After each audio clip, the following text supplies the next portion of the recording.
దేశంలో వందే మాతరం గీతం 150 సంవత్సరాలు పూర్తి చేసుకున్న సందర్భంగా గుజరాత్ నుండి పశ్చిమ బెంగాల్ కవర్ చేస్తూ కేరళ వరకు 6533 కిలోమీటర్లు సిఐఎస్ఎఫ్ 130 మంది జవాన్లతో చేస్తున్న సైకిల్ యాత్ర బుధవారం కంచిలి చేరుకుంది.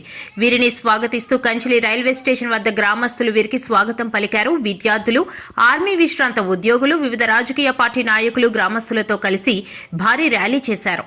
అనంతరం ప్రైవేట్ పాఠశాల మైదానంలో సైకిల్ యాత్ర చేస్తున్న జవానులకు సన్మాన కార్యక్రమం, తేనేటి విందును టీడీపీ సీనియర్ నేత జగదీష్ పట్నాయక్ ఏర్పాటు చేశారు.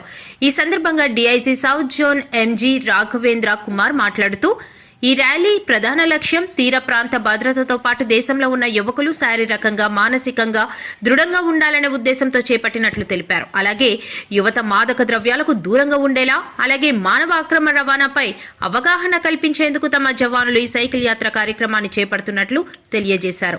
ఈ కార్యక్రమంలో సోంపేట సిఐ మంగరాజు, ఇప్పిలి కృష్ణారావు, బుడ్డేపు కామేష్ రెడ్డి, మాజీ సైనికులు పైల మన్మథరెడ్డి, మంజుల పాపారావుతో పాటు పలువురు మాజీ సైనికులు, గ్రామస్తులు, యువకులు, విద్యార్థులు పాల్గొన్నారు.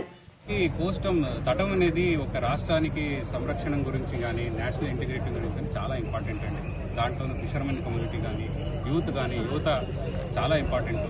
అందువల్ల సిఎస్ఎఫ్ వందే మాత్రం 150 ఇయర్స్ అవుతుంది కాబట్టి దాన్ని స్మరణలో పెడుతూ అందరితో ఈ అవేర్నెస్ పెంచాలని, తర్వాత సిఎస్ఎఫ్ అలాంటి సిఐఎఫ్ పిఎఫ్ కోర్సుల్లో ఉద్యోగ అవకాశాల గురించి మనం అవేర్నెస్ పెంచాలని ఈ ప్రోగ్రామ్ చేస్తున్నాం. సో ఇప్పుడు దాకా మన ఆంధ్ర రాష్ట్రాల్లో టోటల్ మొత్తానికి మోర్ దాన్ 934 కిలోమీటర్స్ ఉన్నాయండి. ఇప్పుడు వెస్ట్ బెంగాల్ నుంచి, ఒరిస్సా నుంచి కవర్ చేసి వచ్చాం. ఇప్పుడు ఇది మనకు ముగింపు. ఇక్కడ నుంచి స్టార్ట్ చాలా అభూతపరమైన స్వాగతం అండి ఆంధ్రప్రదేశ్లో, దట్ స్పెషల్లీ ఇన్ సోంపేట. నేను పట్నాయక్ గారికి, మేడం పోలంకి గారికి, ప్రిన్సిపల్ జేఎంజే స్కూల్, మన తర్వాత మొత్తానికి అందరూ ప్రజలకి, సోంపేట ప్రజలకి సిఎస్ఎఫ్ తరఫున, మొత్తం ఫోర్స్ తరఫున చాలా హృదయపూర్వక అభినందనలు తెలియజేస్తున్నాను. వందే మాత్రం 150 ఇయర్స్ అయిందండి. వందే మాత్రం పాట గురించి, దాని గురించి అవేర్నెస్ పెంచాలి. అలా అవేర్నెస్ పెంచుతూ నేషనల్ ఇంటిగ్రిటీ కూడా చాలా బాగా వస్తుంది. యువతలో మనం అవేర్నెస్ పెంచాలి. కోస్టల్ తటం అనేది రాష్ట్ర సంరక్షణ గురించి కానీ, రాష్ట్ర సెక్యూరిటీ గురించి కానీ చాలా ఇంపార్టెంట్ అండి. నేషనల్ కోస్ట్లో మనకు నేషనల్ ఇంటిగ్రిటీ, ఆ తర్వాత చాలా అవేర్నెస్లు పెంచుతాము. సిఏపిఎఫ్లో, ఎస్పెషల్లీ సిఏఎస్ఎఫ్లో మనకు ఉద్యోగ అవకాశాల గురించి కూడా మనం అవేర్నెస్ పెంచుతున్నాం. ఇలా మనం అవేర్నెస్ పెంచితే దానిలో పార్టిసిపేషన్ కూడా చాలా ఎక్కువ అవుతుంది.